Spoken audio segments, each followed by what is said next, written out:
9. Countering bully tactics and bully speak. The credit belongs to the man who is actually in the arena, who strives valiantly, who at the best knows in the end the triumph of high achievement, and who at the worst, if he fails, at least fails while daring greatly. Theodore Roosevelt.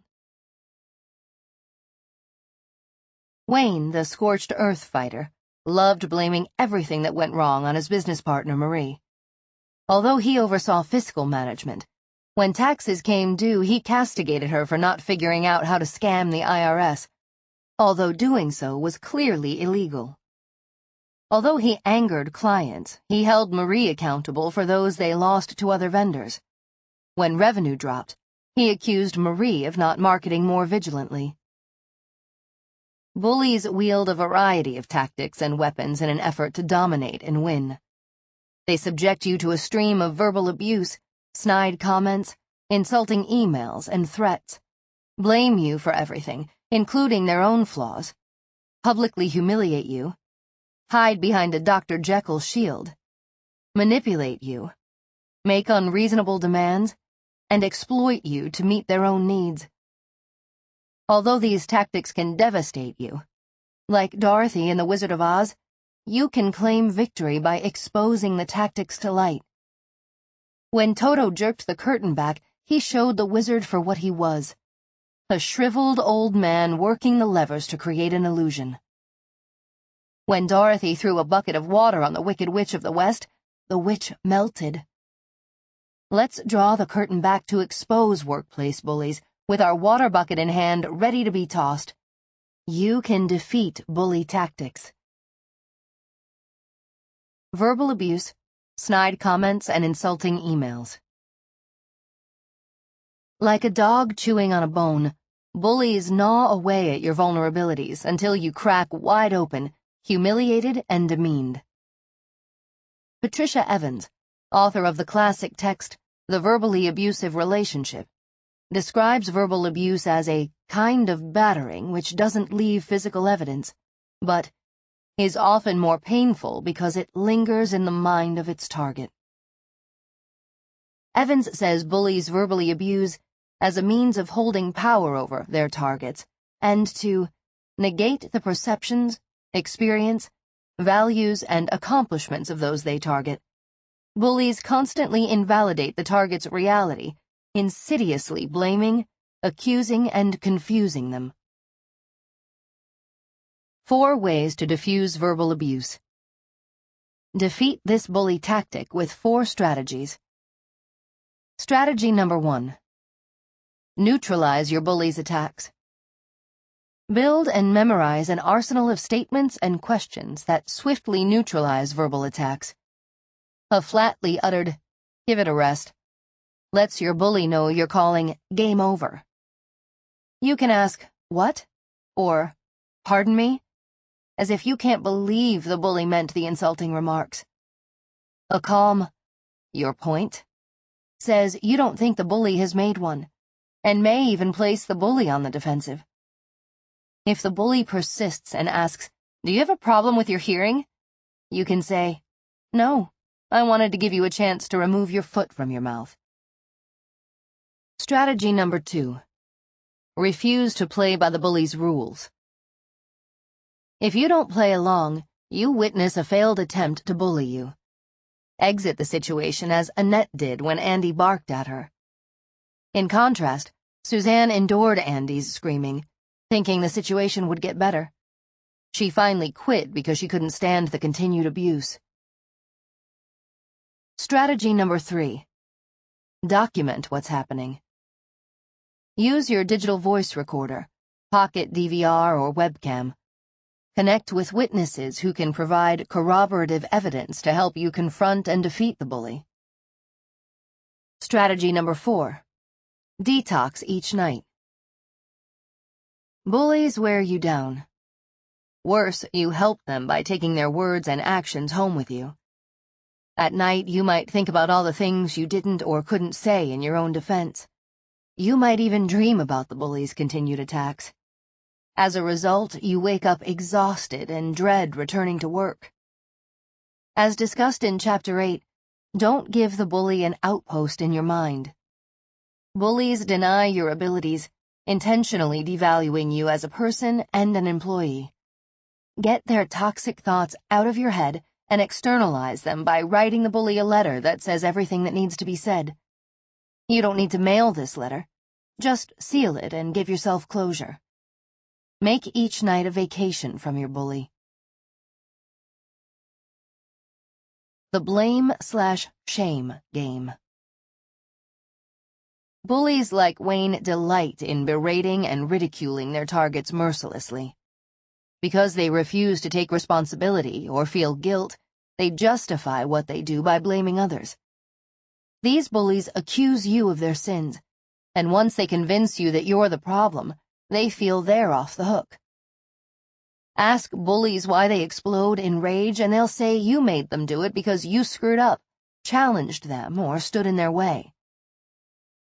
Bullies excel at projecting their shortcomings onto you.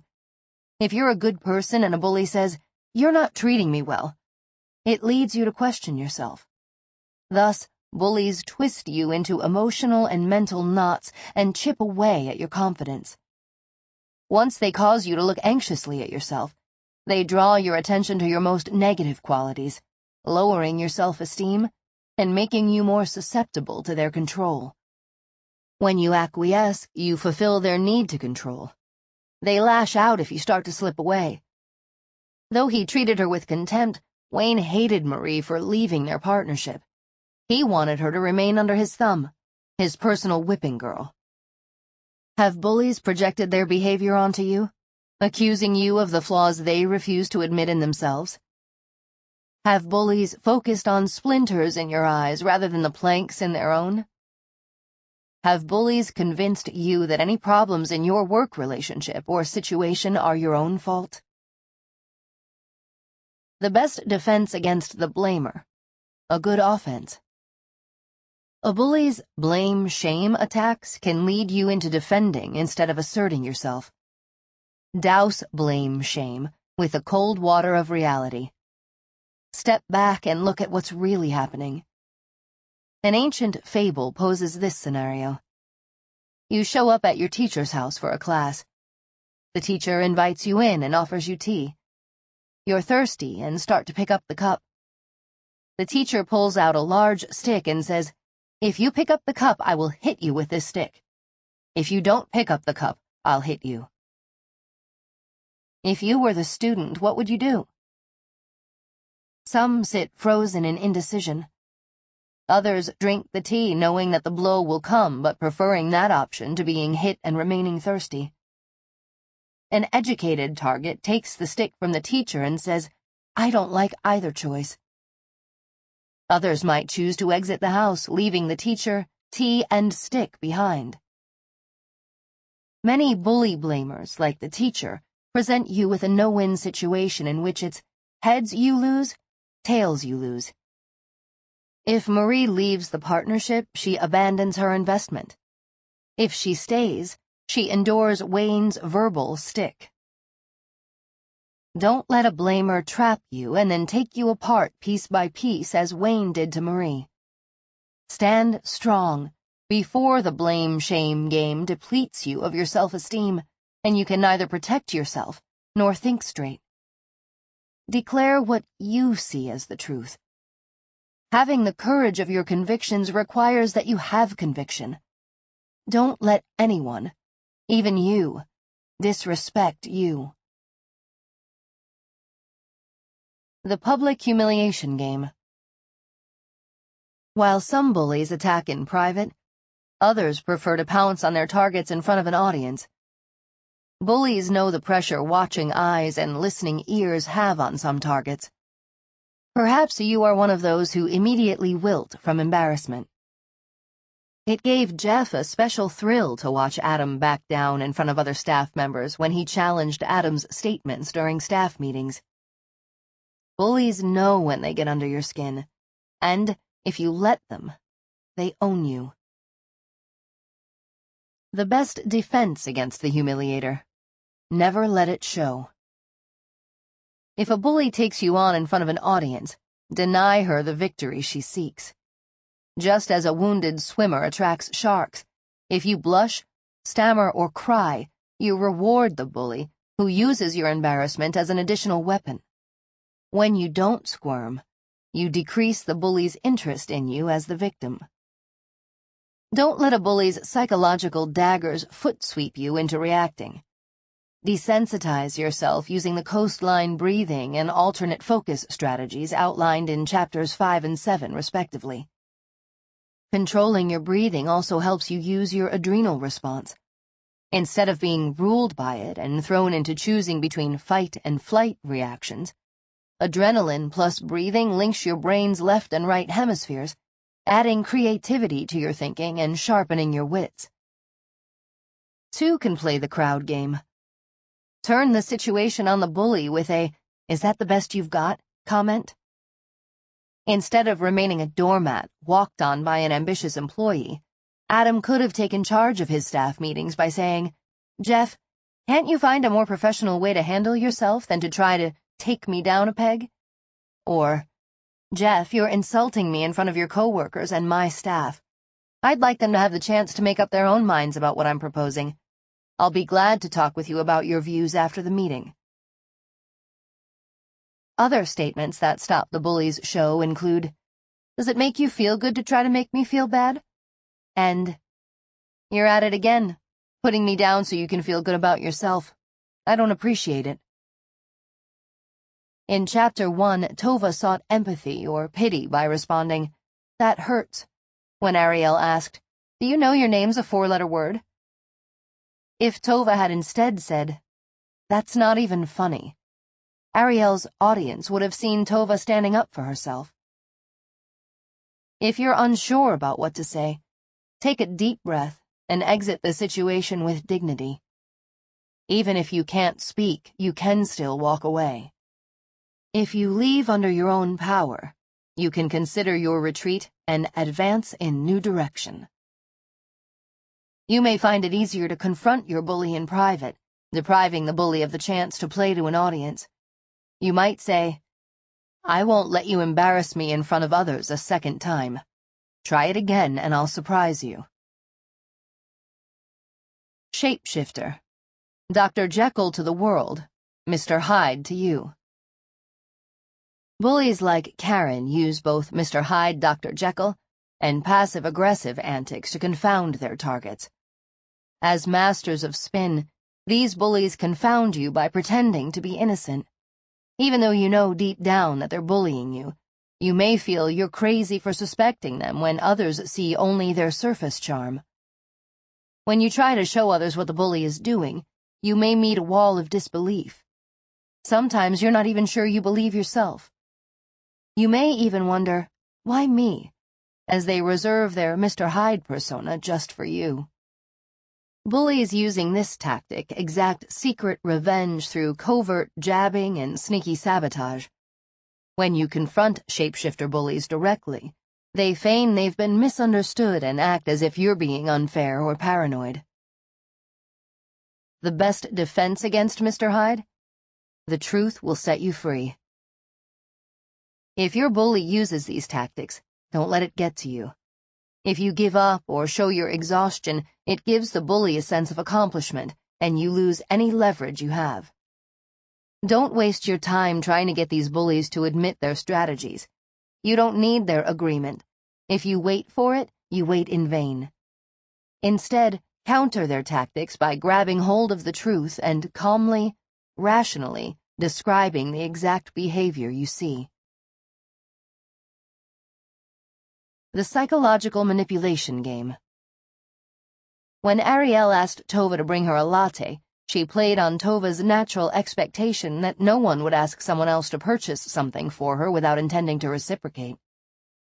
When bully Pauline discovered how much Nurse Molly cared about doing a good job and caretaking their clinic, she alleged Molly's ignorance had exposed the clinic to potentially devastating risk, knowing the psychological damage this twist of the knife would wreak on Molly.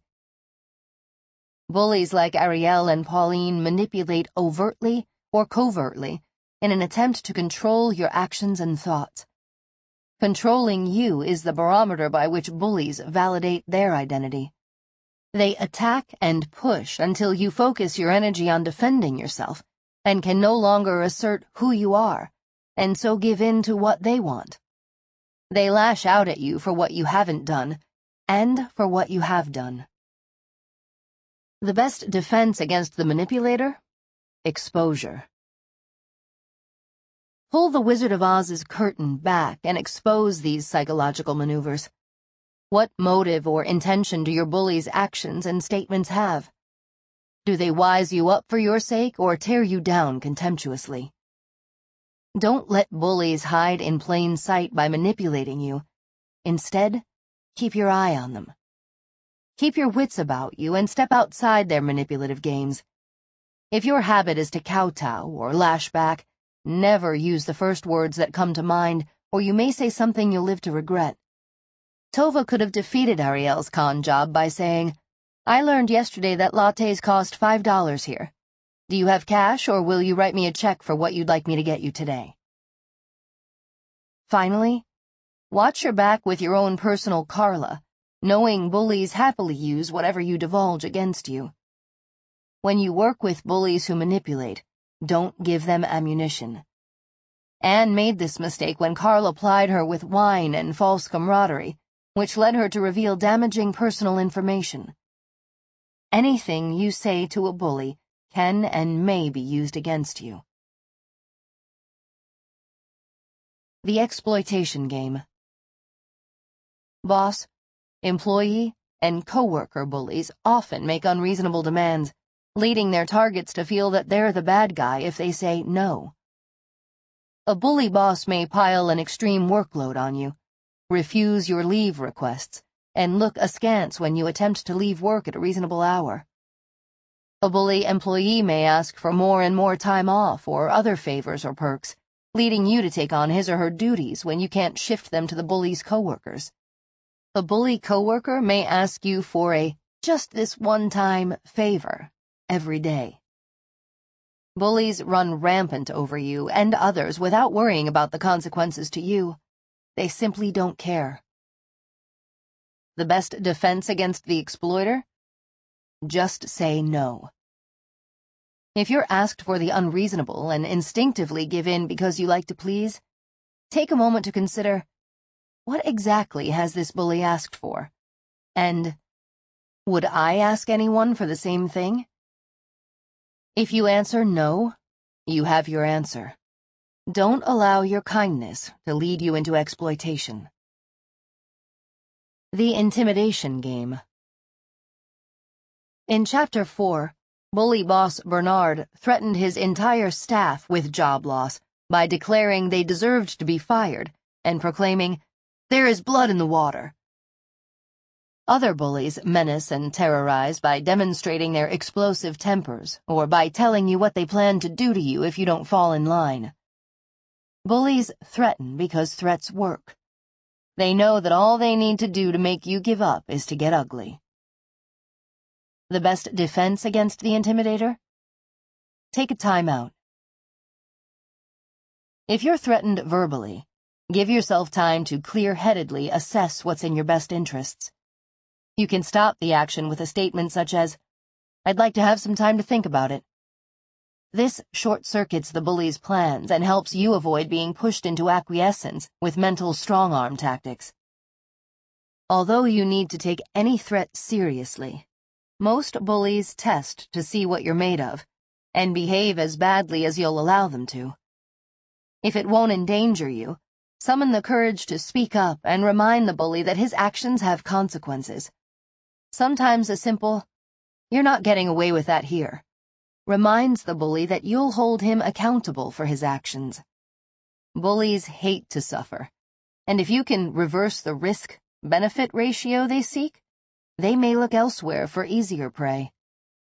Warning: if you fear physical violence and your employer won't or can't protect you, or happens to be the culprit, contact the police. They take bullying that crosses the line into threatened or real physical assault seriously. Whether the threat is verbal or physical, you'll want to keep records so you can present a detailed account of unfair behaviors. If possible, you may want to audio tape any threat to allow you to enlist assistance from a senior manager, your human resources officer, a regulatory agency, or the police. Your turn. Where are you now? If you have not encountered any of these situations, imagine what it would be like if you had, and answer the following questions accordingly. 1.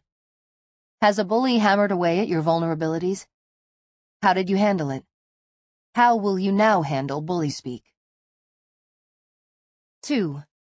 Have you ever mentally taken a bully home with you? How will you detox next time? 3. Has a bully shamed you? What happened? What will you do next time? 4. Has a bully publicly humiliated you? What happened? What words or strategies will you use next time? 5. Has a passive-aggressive or Dr. Jekyll, Mr. Hyde bully tied you in knots? How did you handle it? How will you counter these tactics next time? 6. Has a bully manipulated you? If you faced this same manipulation today, what could you do instead? 7. Has a bully made unreasonable demands or exploited you? How? In what ways can you handle it?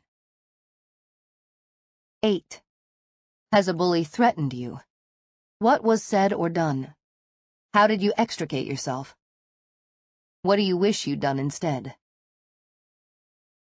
9. Choose the tactic you find hardest to deal with. Imagine the bully employing this tactic on you. Enact the entire scenario in your mind in the way you'd like to handle it. 10. Turn the tables on a bully with one easy move. You gain strength, courage, and confidence by every experience in which you really stop to look fear in the face. You must do the thing you think you cannot do. Eleanor Roosevelt. You sure screwed up, Wayne snarled. Marie's stomach plummeted as all eyes turned to her. She braced herself for what was coming.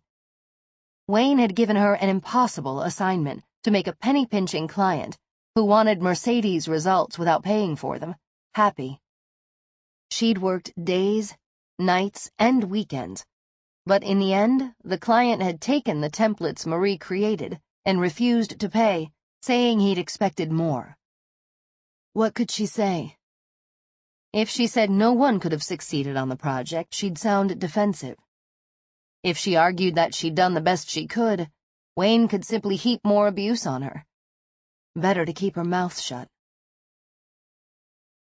Gain control. Ask a question. Bullies excel at preemptive attacks that leave you defensive, flustered, and tongue-tied. They slice open their targets with nasty statements. Do you want to turn the tables on the bully in your work life? Here's how. If I yell at you and you yell back, who has the upper hand? I do. I created a confrontation and you reacted. Even, and especially if you retaliate in fury, I still win because I pushed your button and you reacted. If I yell at you and you get defensive, who has the stronger position? Again, I do. I set the game in motion and you played it. What happens if I yell at you and you respond with a question? Although it may seem like I'm still in charge, you've just taken control of the encounter. Here's an example. If I yell at you, "Is that all you got done?" and you respond, "I'm sorry, it took longer than I'd planned," I've placed you on the defensive.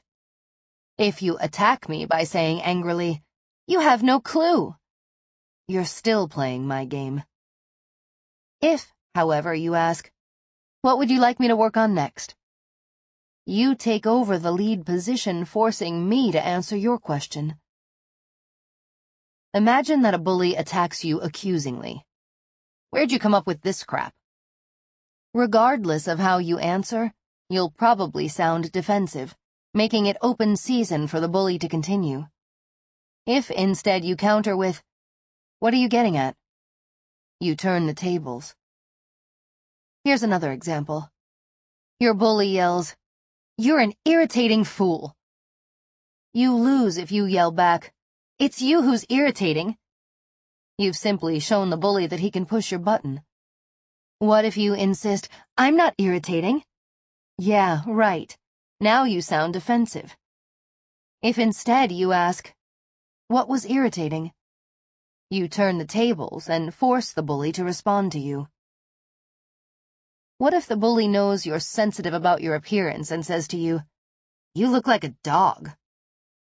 You might redden and tighten your jaw in response to this snarky comment. If others are watching, they may pity you. But what if you responded, "What breed?" The table is turned. When you ask a question, you sidestep an attack and take control of the conversation. If your bully confronted you in front of an audience, then they laugh with and not at you. Suppose your bully slams you as you're giving him instructions by saying, "You're confusing me." If you ask, "Where'd I lose you?" you make his statement a problem to be solved and avoid the bully's blaming message. If your bully insults a presentation you're making by saying, "You're boring me," and you ask, "What would make this more interesting?" you assume the stronger position. Questions also help you avoid the yes-no trap. If your bully asks, "Do you cut your own hair?" with a tone that implies you have a lousy haircut, whatever you answer, you lose. If you instead ask, "And why is this important to you?" you take the upper hand. Occasionally, bullies smirk and say, "Just kidding," after they've jabbed you. If you protest, they push you further by asking, "Why are you making a big deal about this?" thus blaming you for feeling stung. Again, a question works best. Contrast. The bully. "You're a fool." You. "What?" The bully. "Just kidding." You. "I don't think so." The bully. "Look, don't make such a big deal out of this." With. The bully. "You're a fool." You. "Really?" The bully. "Just kidding." You. "Really?" Questions work even better than an apology. Contrast. The bully. "You didn't listen to me." You. "I'm sorry." With. The bully. "You didn't listen to me." You. "What did I miss?" After you've turned the tables on the bully with a question, slam the door shut on the conversation with a flat statement that takes the wind out of your bully's sails. For example, the bully. "You didn't listen to me." You. "I've heard enough." Or make a statement in the form of a question. You. "Is that the best you can do?" Another phrase that works is, "You just did it again," which forces your bully to ask, "What do you mean?" allowing you to say, "Attack me?" If the bully then says, "You're too sensitive," you can ask, "Compared to whom?" taking the lead back. When you ask a question, you are saying, "I'm strong enough to hear another's opinion. I don't wilt under the bully's scorn or cower when the bully blasts me. I don't pretend to be perfect." To the bully, you state confidently, "Lay it on me. Take your best shot. Game on." Notice what happens internally when you do this. Questions protect you in a way that neither retaliating nor defending yourself does. When you fight in response to an attack, particularly if your face is turned red and your mouth tightened, you signal to yourself, the bully, and anyone watching that the bully has pushed you into a reactive mode of fight, flight, or freeze. Similarly, defensiveness accomplishes little and demonstrates you've let the bully get to you. Even as you're outwardly defending yourself, you may quail inwardly. Worse, after the encounter, you may wonder if the bully's right, that you're somehow less of a person than he. So turn the tables. Train yourself to ask a question when attacked. Your turn. Where are you now? 1.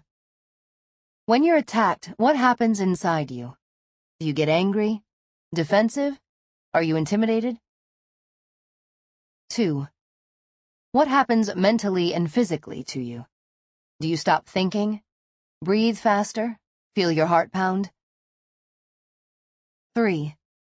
When a bully judges you, do you start to judge yourself? 4. Practice responding to the following attacks with questions. Where did you come up with this crap? You are impossibly dumb. You're a bitch. Can't you ever do anything right? How could you be so stupid? You moron. You really made a mess of that. You're a fat cow. 5. For the next 3 days, ask a question whenever a bully makes a statement, asks a question, or looks at you in a way that attacks or puts you down. 11. Create the you who won't knuckle under. The world breaks everyone, and afterward many are strong at the broken places.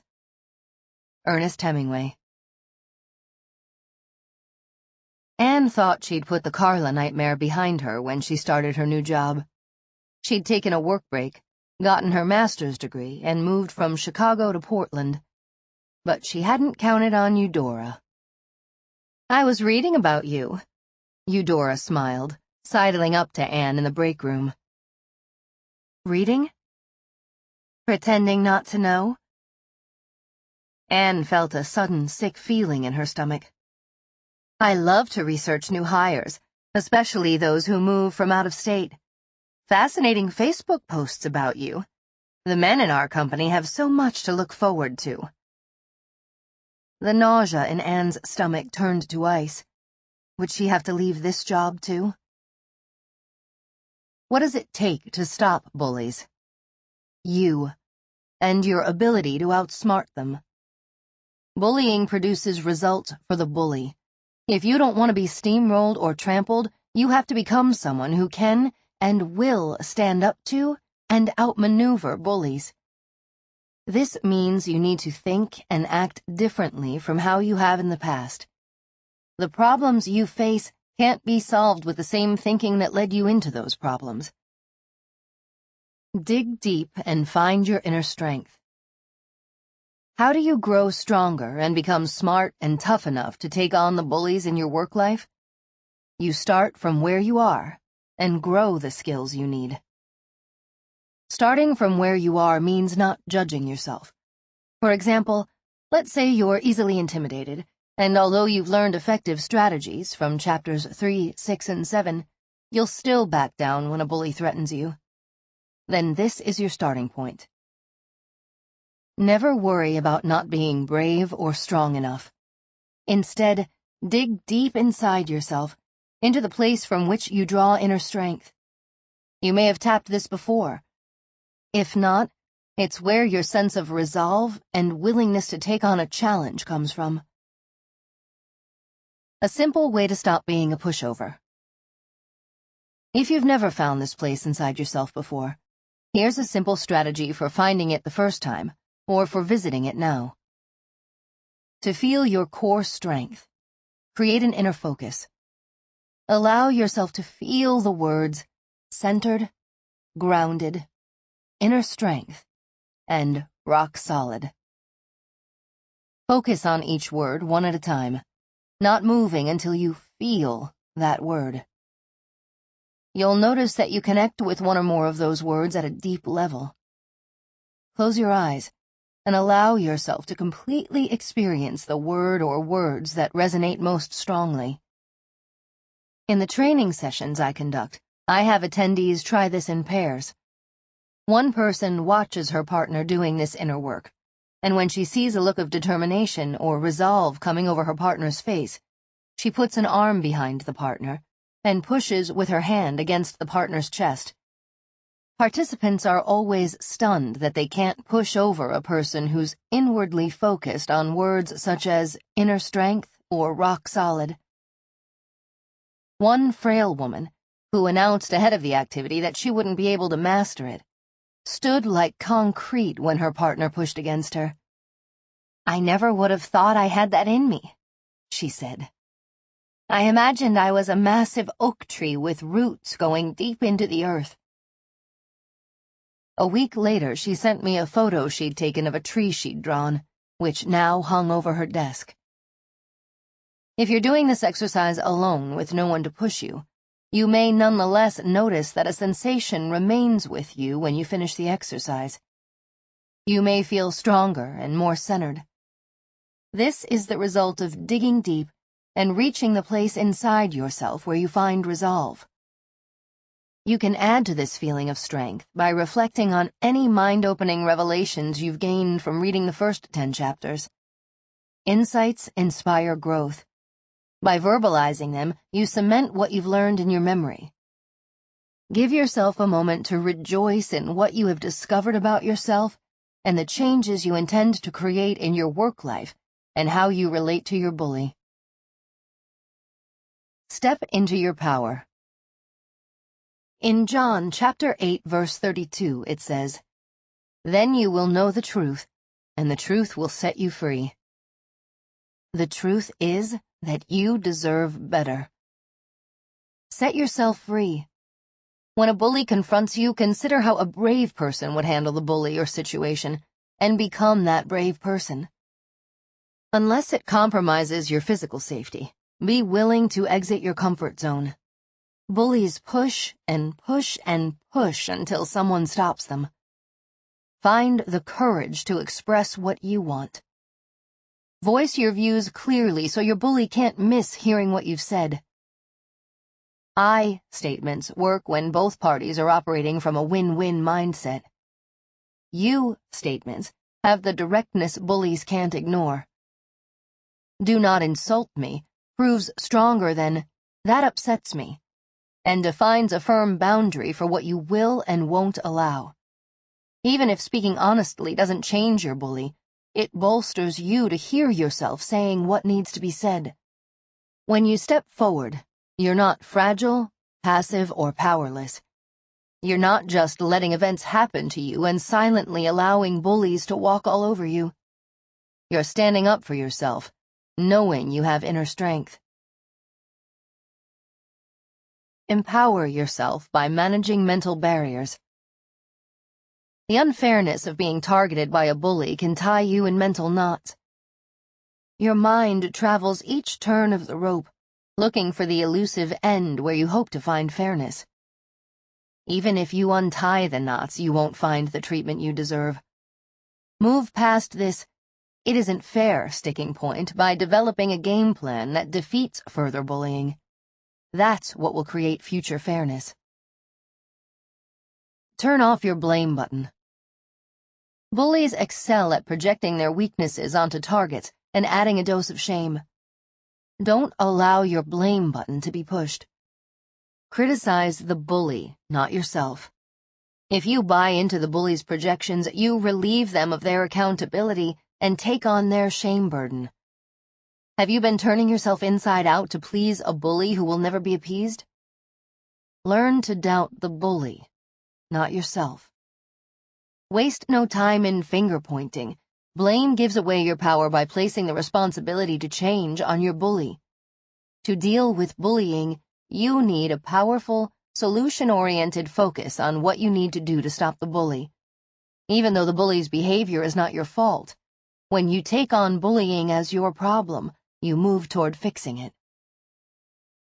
Don't blame yourself for being bullied and never take bullying personally. You didn't create the bully, nor ask to be bullied. The bully's actions project his or her reality, not yours. If you've been trampled in the past, don't berate yourself. Instead, remind yourself of your strengths. For example, do you instinctively give others compassion and warmth? Would you value a warm, compassionate friend? If so, value yourself. Fight your fear. Fear may swamp your fighting spirit. Escape this swamp by owning your fear. Unaddressed fear paralyzes the spirit. However, once you claim your fear, you can use it to sharpen your senses. Fear-generated adrenaline can motivate you to action. By managing these mental barriers, you empower yourself. When you find the courage to express what you really want, you renew your spirit. When you set goals, make decisions, and follow through on personal commitments for how you'll handle bullying tactics, you overcome former limitations and discover untapped abilities. Taking action strengthens your will. Uproot old habits with new actions. Old habits die hard. At first, when you begin handling bullies differently, you may find yourself instinctively reacting with doormat compliance or other unwanted behavior. You can fix this with the stop, freeze, do anything else but strategy. This technique helps you catch yourself just as you're about to repeat the past and allows you to create a new future. The stop, freeze, do anything else but strategy. Here's how it works. The moment you notice you're about to react in a way that plays into the bully's hand, stop yourself and take a different action than the first one that comes to mind. This anything else but strategy seems simple, and is. It halts and uproots former habits. For example, imagine a bully insults you and you start to apologize. Stop, mid-sentence if you have to, and say, "Wait, it's you who needs to apologize." Or simply look at the bully in disgusted disbelief. Never punish yourself for a slip backwards into old behaviors. That turns a misstep into a derailment. Instead, stop, freeze, and do something other than your old habit. By doing this consistently, you can discover a new way forward and become an individual who won't knuckle under anymore. Visualize and rehearse new habits. Strengthen your new habits by repeated mental rehearsals. Imagine yourself walking forward with purposeful strides. See yourself making clear, direct statements. Picture yourself doing the right things over and over, duplicating the real-life situation as closely as possible. Picture also what you don't want to happen, and plan how to respond to any worst nightmare scenarios with poise. Don't imagine yourself intimidated. Instead, envision yourself keeping your cool no matter what. By mentally creating the scene with as many details as possible and putting yourself into it, you give yourself a safe environment in which to try out your strategies.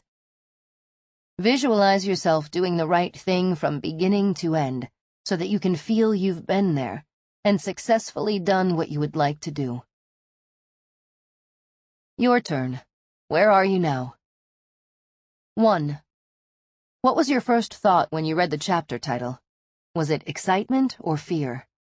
What happened to your confidence level as you read the chapter? 2. Consider your past responses to bullies. Perhaps fear, knuckling under, or embarrassment. What places within yourself can you identify that might need strengthening for you to respond to, rather than react to, a bully's outburst? 3. What thoughts did you have in response to the Dig Deep discussion about not judging yourself? How does it free you to simply consider where you are, with your strengths and fears, or other challenges, as your starting point? 4. Try the Dig Deep pushover exercise with another person. Notice how much more intense the lesson is when you pass it on. Try saying the words, rock solid, steadfast, inner strength, and centered. This time with your eyes open. If one or more of these words gives you strength, write it on several sticky notes. Place one in your work area and one on your bathroom mirror, where you'll see them daily. If you don't want others reading your reminders, simply write the initial letters, as in RS, S, IS, or C. Let is be an inside joke. 5. What area of your comfort zone, or what mental habit or attitude do you want to move past? Select one and work on it this week. 6. Dream a little, and think of a new initiative you would like to start. It can even be something that has nothing to do with bullying. When you set goals, you inspire yourself. When you take concrete steps toward your goals, you build your self-confidence. 7. Create a list of 4 you statements that fit situations you have recently encountered. Then say each of them out loud. What happens inside you when you state them? Try saying each of them 3 times in a row. Make your voice firm and strong. Allow this to be the voice that speaks in your ear. 8. Uproot your habit of criticizing and second-guessing yourself. Here's an experiment. Go cold turkey on self-criticism for the next 48 hours. If you catch yourself criticizing yourself, stop and think of 3 qualities about yourself you admire, or 2 things you've done right in the last week. 9. Have you found yourself going in circles with the "it's not fair" mental knot? How would it benefit you if you decided, I'm the one who can make this situation fair? 10. In the next 2 weeks, develop your ability to respond quickly, easily, and effectively to bully jabs. If a bully makes a statement for which you have no response, use the all-purpose, "pardon me?" or a wryly spoken, "classy," not. Keep a list of any put-downs for which you lacked a response, and let your creative brain consider them until you create 2 responses for handling each bully slam. If you find yourself struggling to come up with a response, you can write to me at my website, www.workplacecoachblog.com, and I'll come up with several for you. 11. Try the stop, freeze, do anything else but strategy at least once in the next 2 weeks. You'll find it works to interrupt any pattern you want to discard. 12. Select one scenario you want to practice handling differently, and map out what you'll say and how you'll act. Stick a piece of paper with your bully's name on the wall. Stand up and walk through the entire scene, letting yourself imagine the bully's actions and hear the bully's words. Counter them with what you want to say on your behalf. Keep your breathing deep and level. Keep your head up and back straight. How does it feel to stand up for yourself? What have you learned from doing this? You now have a strategy for replaying any scene, including a real one that you don't feel you handled well. Remember, how you handled it was your starting point, and the incident gives you new material on which to practice. From now on, consider each bully in your work life as an unpaid coach, giving you opportunities to perfect your skills. 12. How to silence the angry, aggressive jerk. Keep away from angry, short-tempered men, lest you learn to be like them and endanger your soul. Proverbs, chapter 22, verses 24 through 25. "Vern, you don't mind my busting your balls, do you?" asked Max, a broad-shouldered Marine drill sergeant look-alike with a crew cut, who ran the facilities department for a large oil company. Max's voice sounded like ripping duct tape. He walked with military precision and shook hands with an anaconda-strong grip. Most of Max's peers avoided him, and that was the way he liked it, bragging to his staff that others gave him a wide berth.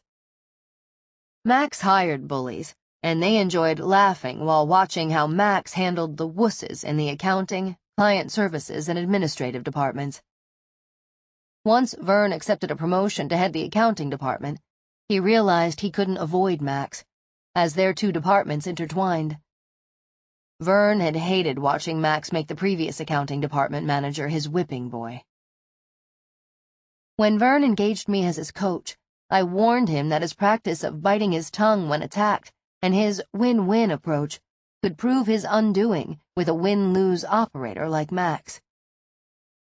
Not always right, but never in doubt, the angry, aggressive jerk gets right in your face and tells you off when he's having a bad day or doesn't get what he wants. These arrogant know-it-alls mask incompetence with bombast, pretending everyone else is stupid. Wielding insults as weapons, jerks find and play on your weaknesses and erode the self-esteem of those around them. Jerks like to keep their targets close and under control as their victims fulfill these bullies' desire for power. What you can expect if you work with or for a jerk. Jerks dominate you, or try to, controlling your time, ear, and physical space, forcing you to adopt a passive role or challenge them. Jerks blame, demean, belittle, and insult you. If they're your boss, jerks unfairly deny you earned privileges, such as comp time, and stubbornly refuse to recognize your contributions, chipping away at your confidence and potential. Real-world tactics that work. You can't ignore a jerk's taunts. These bullies interpret silence as concession and behave as badly as you let them. When they taunt or berate you, take a deep breath and employ the alternative focus strategy presented in Chapter 6.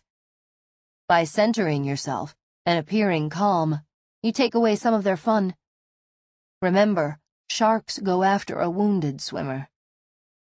Many jerks shut their ears when their mouths open. As a result, you can short-circuit their verbal violence if you don't take their bait. The turning the table and countering strategies in Chapters 8, 9, and 10 work. If you find yourself pushed by mental strong-arm tactics, stop the action with, "You're not getting away with that here," or, "I'd like some time to think about what you're saying." If you're being asked to do something objectionable, give yourself time to assess what's being asked and plan what you'll say. Tactic number 1. Reverse the risk-reward ratio. Bullies don't like to suffer. Reverse the risk-reward ratio they expect when they take you on. Vern decided to change Max's perception of how easy it was to trash him in his department. Max's, "You don't mind my busting your balls," comment played right into Vern's hands. Realizing Max planned that as his exit line, Vern countered, "Bust my balls? Not a chance. They're tougher than you think. You have no clue." Unaccustomed to anyone standing up to him, Max was temporarily speechless, though his face reddened and his nostrils flared, as Vern and his assistant left. "Wow, that was amazing. There's a new sheriff in town," Vern's assistant said. But Vern wisely stated, "That was only round 1. He'll be back for me." The next day, Max stormed angrily into Vern's office with copies of several crumpled emails, which he threw on Vern's desk. "What the hell is this crap?" Knowing Max expected him to pick up and smooth out the emails, Vern instead calmly eyed Max. "You're easy." "What the F do you mean, short boy?" Max shouted, towering over Vern, still seated at his desk. "All I have to do is say something and you react. I can make you angry. That means I own you." Momentarily at a loss for words, Max almost choked on his spittle. Then he reared up and hollered, "You own nothing." "See? I did it again," Vern stated calmly. "I say something and you get louder." "Your emails are garbage," Max choked out. "They outline the rules you need to follow if you want your projects to move forward," Vern said calmly, sweeping the crumpled pages off his desk and into the trash before standing up. "Now, if you'll excuse me, I have a meeting with our boss." Not everyone has Vern's guts, however. He reported that Max treated him and his emails with more respect after those 2 encounters. Tactic number 2. Take away the bully's power over you. Many work with a jerk like Camille. Camille loved forcing others to listen to her diatribes as she slammed her supervisor and co-workers from her bully pulpit, secure in the knowledge that few listeners felt brave enough to say they disagreed with her assessments, or even, "I've heard enough, stop already." I was hired to provide an anti-gossip session by Camille's organization. When I surveyed those who'd be attending, I learned the true problem involved more than gossip. Although gossip existed, employees named Camille as the #1 gossiper. The staff felt hopeless to stop her once she started her violent monologues bashing someone. Several employees said that no one, not even the organization's manager, wanted to confront Camille. I shared my insights with the manager, who confirmed them. Like many bullies, Camille refused to participate in training that might empower her targets. She called in sick the morning of the training. The manager called me and asked, "Should we reschedule since Camille won't be there?" "Don't give her that much power," I answered. During the session, we practiced effective methods for shutting down gossip. For example, if a would-be gossip says, "Do you know what I just heard about Carol?"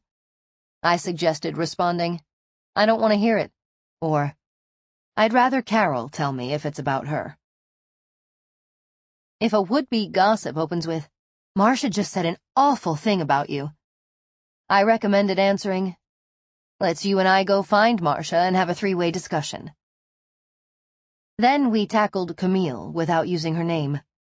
I explained that those who speak negatively upset us and create an effect that continues long after they finish. Negativity can impact us for hours unless we create an antidote. The simplest? Write the negative person's name or message in the center of a piece of paper. Then draw a circle around the name or message and a diagonal line through the circle, similar to a no-smoking poster. Look at what you've drawn. Notice that you've fenced in the name or message and created the universal "no" fill-in-the-blank symbol. Then scrunch the paper up and toss it in the nearest trash. 2 days later, I visited the organization's manager and asked, "How are things going?" She started to laugh and explained that Camille had come to her upset because so many of her coworkers were acting idiotically. I asked Camille what she meant, the manager said, and she said they were ripping up pieces of paper, tossing them in the trash, and laughing. "It's odd," said the manager, "but you gave us back our sense of humor, and with that came power." Camille felt it. Tactic number 3. Fight fire with fire. Remember the angry, aggressive jerk Bernard?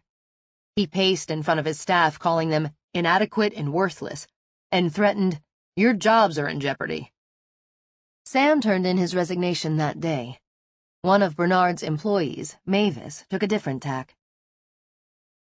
A short, fiery redhead, Mavis proposed to 2 of her co-workers that they use their iPads and smartphones to tape Bernard's finger-pointing rants. Initially, Mavis and the others saw it as a way to keep their spirits up. One evening, however, Mavis said excitedly, "These are great. We could make a YouTube video and send it to Anderson Cooper for his The Ridiculist." "Count me out," said one coworker, and the others agreed. Mavis wasn't deterred, as she'd found a new job. While she didn't use anything the others gave her, she created the video and asked Bernard for a meeting. "Do you watch Anderson Cooper?" Mavis asked. Puzzled, Bernard responded, "Yes, but what's that got to do with your job?" "I've accepted another job. Here is my letter of resignation. I'm giving you 2 weeks' notice." "You're out today." "Well then, please accept my parting gift. It has to do with Anderson Cooper," Mavis said, handing Bernard a DVD. "What the hell is this?" "A video starring you," Mavis said with a bright smile, and left. Bernard couldn't resist. He took the DVD home, put it in his player, and pressed play. He saw his face staring back at him. His face reddened and his mouth opened in shock. He heard Mavis saying, "Bernard, if I hear you're continuing your bully storms, I will send this video to Anderson Cooper to air on The Ridiculist. I predict if it airs, it will go viral. Before you ask, no one helped me make this. This is just between you and me. But I plan to check back regularly with those I'm leaving in your employ. And if you don't clean up your act, this video will no longer be between you and me. It will be between you and millions of viewers. Your turn. Where are you now? If you have not encountered an angry, aggressive jerk, imagine what it would be like if you had, and answer the following questions accordingly. 1. Do you work with a jerk? Which of the 3 examples does your bully most resemble? Max, Camille, or Bernard? What does your bully do? 2. How does this bully's behavior impact you? How does his behavior impact others? 3. How have you responded to this bully or other angry, aggressive bullies in the past? 4. What tactics, Chapter 9, did your bully use? What traps, Chapter 7, did you fall into?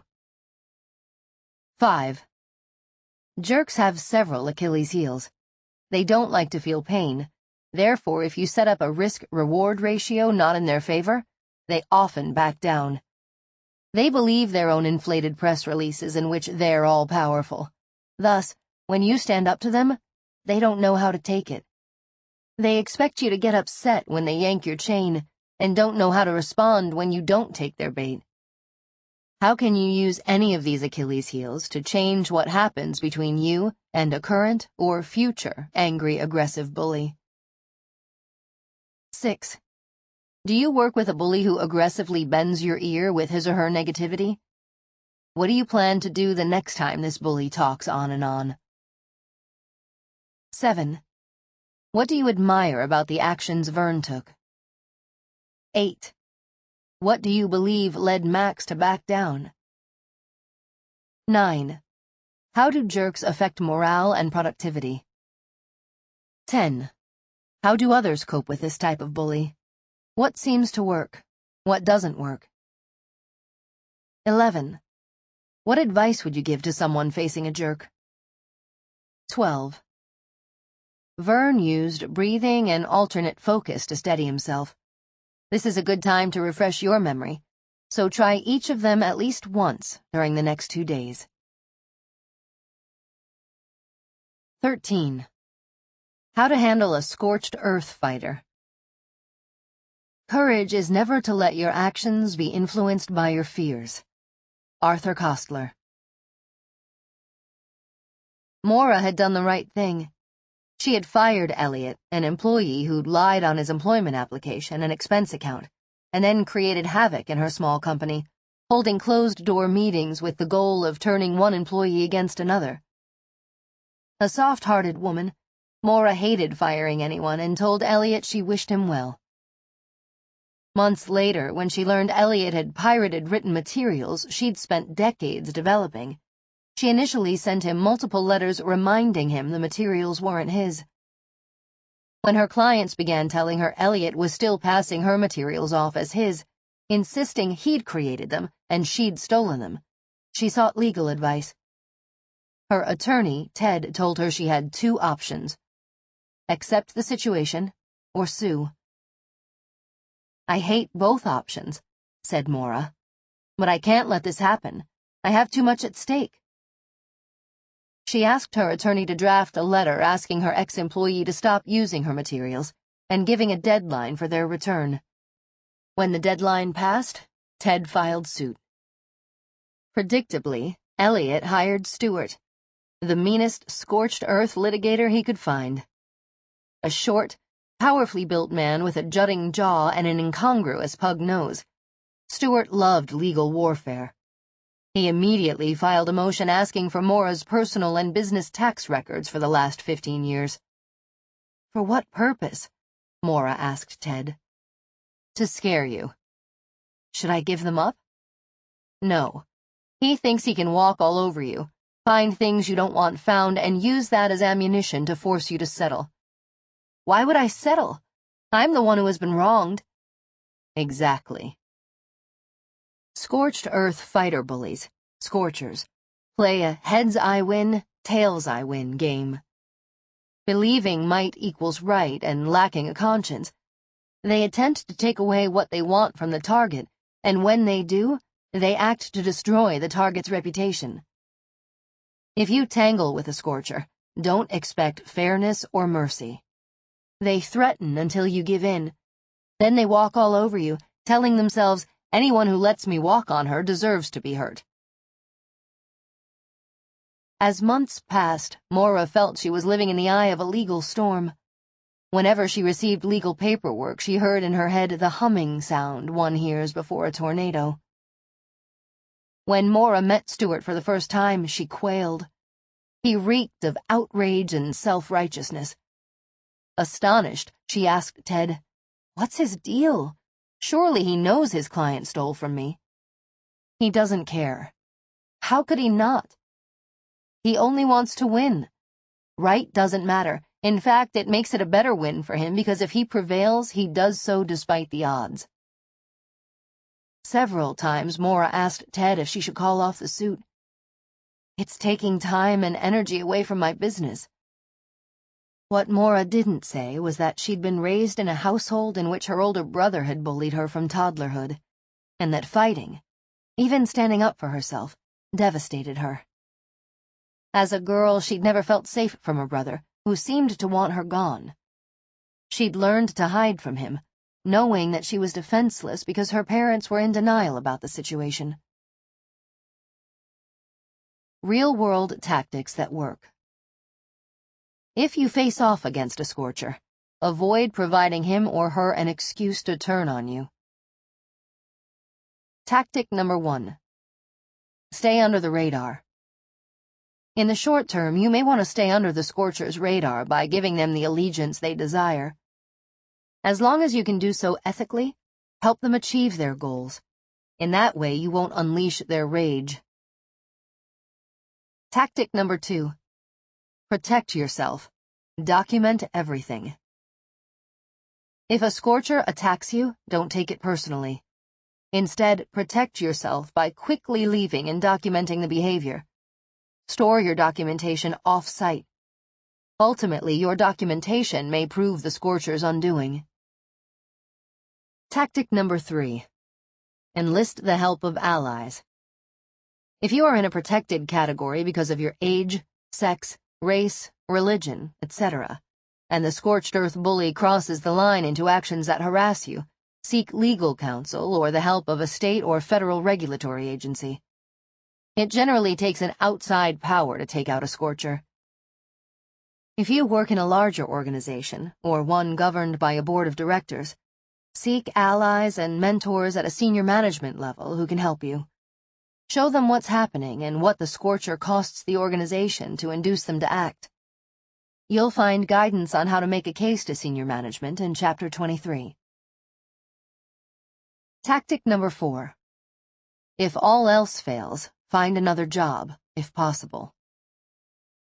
Meanwhile, protect yourself and your career.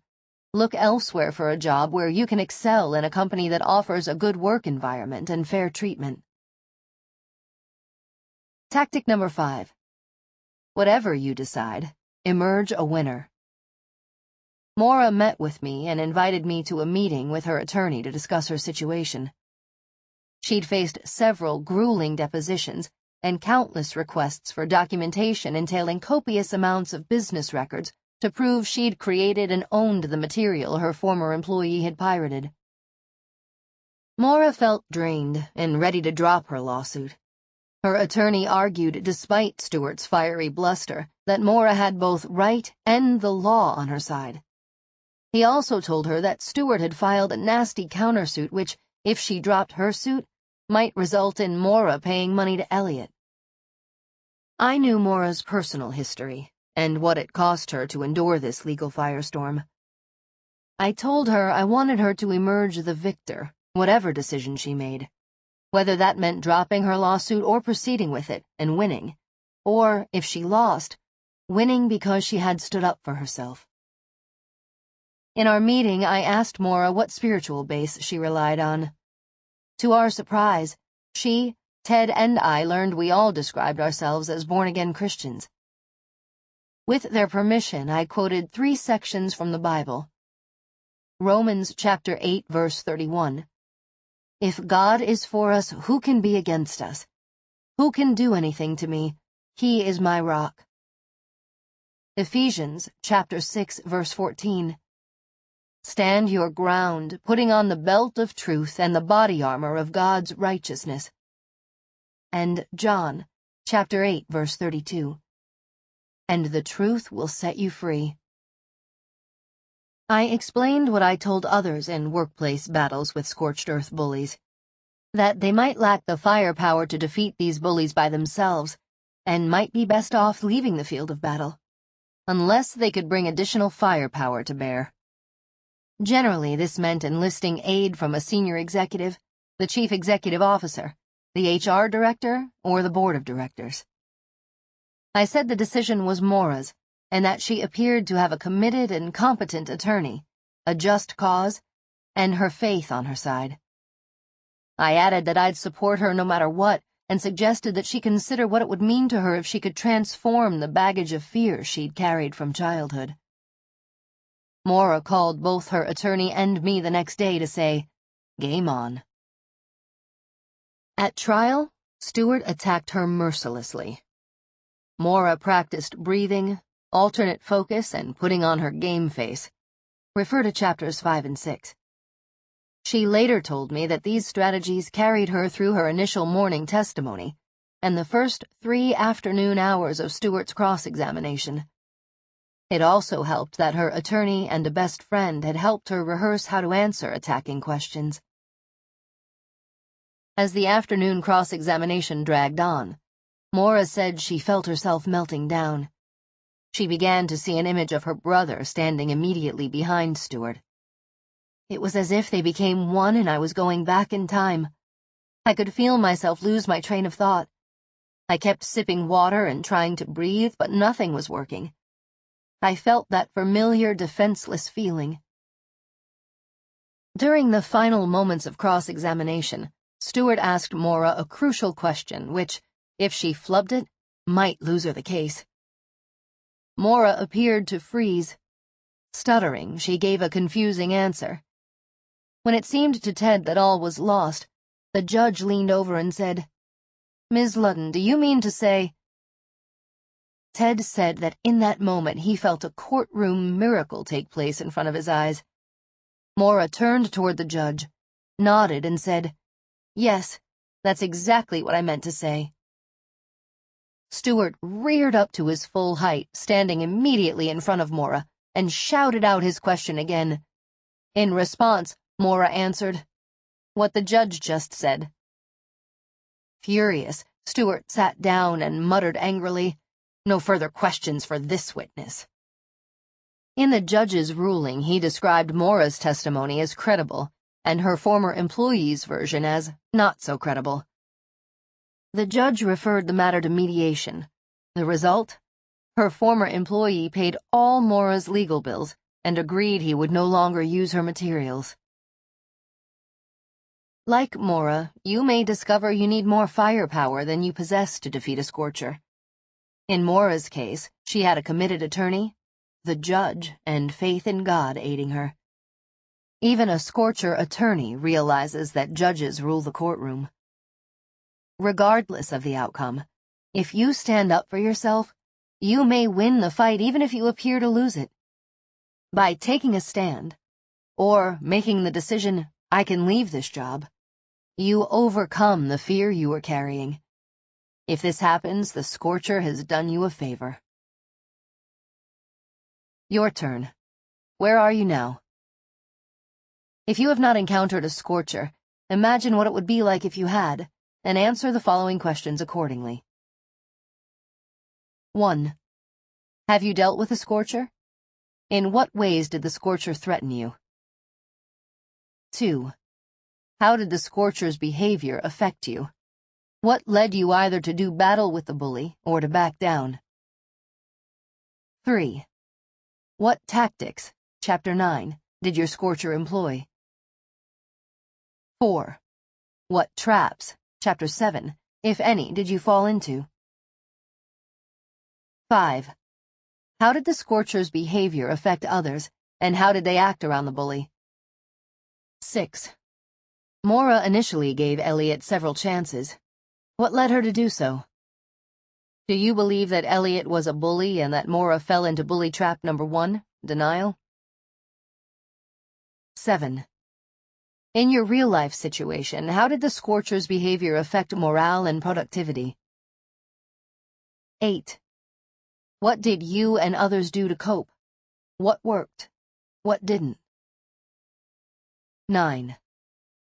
Do you currently fear retaliation from a Scorcher? If so, create objective documentation outlining what's occurring and store your notes off-site. By objectively recording the facts, you move them from your head onto paper where you can look at them more objectively. You'll also have the ammunition you may need. Effective documentation gives only the facts without your subjective statements or emotions. If you write the facts correctly, anyone who reads them draws the same conclusions you do. 10. What actions did Maura take that led to her eventual success? 11. Have you ever been in a bully battle in which your personal history rose up and made it even harder to handle the situation? What did you learn from that? 12. What are your thoughts about the ways in which facing down a bully allows you to transform old fear baggage? 13. What advice would you give to someone who faces a Scorcher? 14. Diffusing the silent grenade. The most courageous act is still to think for yourself. Aloud. Coco Chanel. Mike cowed most of his staff. He also knew how to handle those like Mitch who fought back reactively. In Cynthia, he met his match. A tall African-American woman, Cynthia waved off those who warned her against coming to work for Mike. He flies into rages, they said. It's like working in a prison camp. I've raised 4 sons, all of whom thought they were God's gift to women, replied Cynthia. I know how to deal with aggressive, entitled bullies. Mike didn't appear to notice Cynthia during her first 2 weeks on the job. She observed how her co-workers cowered when Mike approached, but he left Cynthia alone. In her 3rd week, during an all-staff meeting, Mike asked Cynthia a question about a report she'd prepared. Those listening knew Mike's question meant he didn't like the report's conclusions. Neither did he like Cynthia's answers. Are you sure? He yelled, starting to froth at his mouth. Oh boy, muttered a man seated next to Cynthia. Just offer to recheck your math. Cynthia stared back at Mike. I am sure. I wouldn't submit something I wasn't sure of. You get your big, fat, black ass back to your desk after the meeting and check it again. I don't expect to see numbers like this. My what? What did you say about my body? Your fat, black ass, Mike screamed, losing control totally. On her lunch hour, Cynthia visited the Human Rights Commission and filed a formal complaint. She identified 9 witnesses to Mike's verbal attack, stressing that he'd screamed black ass twice at her. Cynthia told the commission that no other African-American employees worked for Mike. Mike flew into a rage when he received the commission's paperwork in the mail. Moments later, the commission's investigator called him to schedule a conversation. Mike blasted the investigator, yelling, I'll call her anything I d-well want to. Mike immediately fired Cynthia, calling her an entitled B, and saying she'd rue the day she had met him. Cynthia then amended her complaint to include a charge of retaliation. Hefty legal bills and the commission's formal ruling against Mike convinced him that while he ruled his company, he didn't rule the regulatory agency. The commission didn't consider Mike's equally bad treatment of Caucasians and men a defense of the sexist and racist language he'd aimed at Cynthia. The commission's formal ruling ordered Mike to attend a 4-hour discrimination, retaliation and diversity training session, and to pay Cynthia $10,000. Although those who continued working for Mike feared he'd take his fury out on them, they noticed the reverse. Mike would start yelling, then catch himself, reconsider his words, and look around furtively to see who was watching. Silent grenades. Grenades, like Mike, feel they're a breed apart from ordinary people. They rule because others fear their tirades and aren't sure what might set off the next explosion. When others deny grenades the power and control they insist on as rightly theirs, they rage. Sometimes they appear crazed enough to do anything. Those who work for or around grenades monitor everything they say or do to avoid triggering an explosion. Grenade bosses employ a reign of terror management style. Those around them soon learn that reason or other efforts to calm grenades fail because past relationships and logic mean little to these tyrants. Because grenades delight in dominating any arena they occupy and lack a conscience, they prove exceptionally fierce opponents. How to permanently silence silent grenades. Grenades rule by intimidation. If you fear them and cower, you play their game and they win. If you fight, you again play their game and they have more experience playing it than you. What works? Standing up to them. Grenades lose sight of the fact that laws, regulatory agencies, and senior managers who take a clear look at what's going on rule the day, not the grenade. In Cynthia, Mike had met a force larger than himself. Give a silent grenade an inch out of fear and he becomes your ruler. Monitor yourself and you create an uneasy stalemate, yet work in fear. Document what the grenade is doing and find a regulatory body or a senior manager willing to step in, and you have a strategy that can work to silence your grenade. Your turn. Where are you now? If you have not encountered a silent grenade, imagine what it would be like if you had and answer the following questions accordingly. 1. Have you dealt with a silent grenade? What cues warned you of an imminent explosion? 2. What tactics, Chapter 9, did your grenade use? 3. How did the grenade's behavior affect you? What led you to do or not do battle with that grenade? 4. Did you fall into any bully traps, Chapter 7? 5. How did the grenade's behavior affect others, and how did they act around the grenade? 6. How did the grenade's behavior affect morale and productivity? 7. What do you wish your organization's senior management had done? What did they do? If they didn't act, what was the result of their inaction? 8. What did you do to cope? What did others do to cope? 9. If you currently feel threatened by a grenade, start your documentation and file it off-site. Chapter 22 outlines how to write effective documentation and how to bring information forward to upper management. 10. What worked? What didn't? 11. What will you do differently in the future if you encounter a grenade? 12. What advice would you give to someone facing a grenade? 15. Seeing through the shape-shifting Mr. Hyde. Courage is contagious. When a brave man takes a stand, the spines of others are often stiffened. Billy Graham.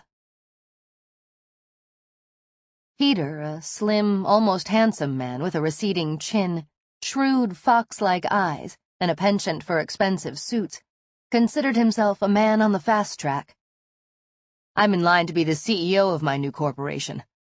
He lied to those who joined him for drinks after work. A group whose faces changed every 6 months, given that Peter never kept friends for long. The truth lay elsewhere. Every 1 to 2 years Peter took a new job. Once in the new position, he crowed to those he left behind about his status and the perks he planned to enjoy. But at his new job, he initially adopted a low-key persona. Peter excelled at office politics and soon bonded with his immediate supervisor, Jim, a round-faced, gullible man. Peter presented a deferential, obsequious facade to Jim and other senior executives. He learned their birthdays and the names of their children. He took care to stop in their offices at least once a week to discover ways in which he could make himself valuable to them, whether by letting them know what he'd heard on the office grapevine, or by enthusiastically offering to help them out in small ways. If they allowed it, Peter friended those higher-ups on Facebook or attempted to link with them on LinkedIn. If they accepted, he made sure to notice the groups they connected with and joined them. When Peter discovered Jim's manager, Steve, frequented LinkedIn's Harvard Business Review forum, Peter joined this discussion group and made it a point to like each of Steve's posts. When another group member challenged one of Steve's posts, Peter launched a resounding defense of Steve's presentation. Peter revealed a less-than-pleasant persona to his peers, showing them his claws if they got in his way. He sneered at their accomplishments and belittled their abilities. He forgot to provide them promised updates and feigned apologetic misunderstanding of mutual commitments, turning those forced to collaborate with him into nervous wrecks when deadlines loomed. He took so long to provide coworkers with requested information that they regretted asking him and soon left him alone. A master of spin, Peter insisted any failure lay at others' feet, and he made any who criticized him, calling him slippery or deceitful to Jim, appear to be paranoid, jealous twits. When Jim mentioned these accusations to Peter for his own good, Peter threatened the complaining coworkers. "Don't get in my way and don't cross me again. If you do, you'll lose, not me." Shapeshifter bullies, as fictionally depicted as Dr. Jekyll and Mr. Hyde, kiss up and kick down. They steal credit for others' efforts and stab in the back those who get in their way. Their agenda is their own success, and they work toward it regardless of the cost to others. Supervisors or colleagues taken in by their Dr. Jekyll facade or their flattery soon learn that the shapeshifter's cooperative approach and ostensibly admiring gaze can evaporate like the mist on a hot summer morning. Real-world tactic that works. You may fall into bully trap number 1 if you work with a shapeshifter. It's hard to believe that the nice person you see masks an evil twin. You and others tend to give a new colleague the benefit of the doubt, thinking, "I'll wait, maybe I'm misreading the situation." Once you realize what you're up against, you face a second battle, which is how to convince others, particularly those who can do something about the problem, that the seemingly great employee is creating havoc. When explaining situations like this, we tend to present our opinion rather than objective facts. This never works, as those in charge wonder if we've reached the right conclusion. We need to learn how to provide just the facts so that others can draw the same conclusion based on facts, not opinions or some other bias. For example, if you tell your supervisor, "He terrified me," your supervisor may wonder if you are exaggerating. Instead, if you provide a factual accounting of events, you ensure that your supervisor reaches the correct conclusion. For example, you might say, "He stood over me while I sat at my desk and screamed I was a detestable bee. Then he shook his fist in my face. Later, the receptionist told me that she heard him yelling 3 offices away." Don't go it alone. Recruit support. If you can enlist the support of a human resources professional or a senior executive, you can employ other approaches, such as a 360-degree review or an employee survey, to reveal the shapeshifter's true nature. Both strategies provide those who fear the shapeshifter's claws a confidential method for voicing their concerns. A 360-degree review surveys 7 to 11 individuals about a manager or professional and asks questions such as, "What can you tell me about how this individual handles conflict?" and "How would you describe this individual as a leader?" A third party neutrally compiles the responses, edits out any singular comments so that all views presented are corroborated, and summarizes the results in the reviewer's own words to protect the anonymity of the participants. Chapter 26 provides additional information detailing what 360-degree reviews offer organizations when dealing with bullies. Ultimately, these "how do we convince the powers that be what's occurring" strategies were needed to counter Peter's shape-shifting behavior. Peter's boss, Jim, did not see Peter's political maneuvers, even when they came straight at him.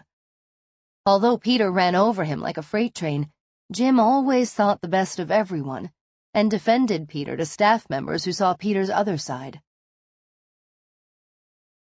After Jim shared that he had a less-than-solid relationship with Steve and others in the corporate office because they wanted a shaker-and-mover type, and didn't value Jim's team-building style, Peter cultivated his relationship with Steve. In addition to his LinkedIn efforts, Peter called Steve with pseudo-legitimate questions, each time claiming, "I wanted to ask Jim but couldn't find him anywhere." Peter also regularly sent Jim entrepreneurial emails, blind copying Steve. Each email began, "I know you've said this isn't a good time to launch a new initiative, but here's a way I think we can increase our revenue." Naively, Jim always stopped in Peter's office when he got one of these emails saying, "Peter, anytime's a good time. Let's flesh this out." Soon, Steve questioned whether Jim worked his full 40 hours, and warned others in senior management that they might lose the up-and-coming idea guy, Peter, if they didn't light a fire under Jim. Eventually, Steve called Peter and asked, "Tell me the truth. Does Jim work full-time?" Peter said, "I hate to say this because I like the man, but you can never find him." "Does he encourage your ideas?" "He likes the way things are." 2 weeks later, Steve fired Jim and named Peter acting supervisor. That's when 2 of Peter's former coworkers sought me out. "What can we do?" they asked. "Jim wasn't perfect, but he was fair and cared about us. Peter is two-faced, a bully who cares only about himself. He steals credit for other people's ideas, and he takes out anyone who gets in his way or dares complain about him. If he becomes the new manager, either we'll be forced to leave or he'll find trumped-up reasons to fire us. We have kids and house payments, and we can't afford to take Peter on and lose our jobs." I suggested they document the facts and present them to Steve. The next day, they called me and said, "It's too risky. Peter asked where we'd gone yesterday for our extended lunch hour. He smells something's up. We're going to keep our heads down and our noses clean." I empathized with them, so because I had a LinkedIn connection with Steve myself, I called him. I explained I had heard of management changes in the Anchorage office and wondered if he'd be interested in a 360-degree review of any promising candidates.